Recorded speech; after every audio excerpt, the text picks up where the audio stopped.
विश्वास गर्नुहोस्, मैले आजसम्म कसैको आशा गरेको छैन। आफ्ना उपलब्धि, आफ्ना प्राप्ति र आफ्ना लक्ष्यहरूका लागि कसैको भर परेको छैन। जिन्दगीमा त्यति ठूला सपनाहरू पनि छैन कि पूरा गरिदिनको लागि कसैको आशा गर्नु परोस्, कसैको भरोसामा पर्नु परोस्। जीवनमा जे छ, आफूले जे प्राप्त गरेको छु त्यसैमा खुसी हुने प्रयत्न गरिरहेको छु र खुसी पनि छु। जीवनमा आफ्ना लक्ष्यहरू, आफ्ना उद्देश्यहरू प्राप्ति गर्नको लागि किन अरूको भर पर्नु?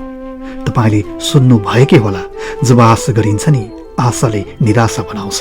निराशाले तपाईको जिन्दगीको लक्ष्य नै बदलिदिन सक्छ र निराशाले तपाईलाई दुखी बनाउँछ।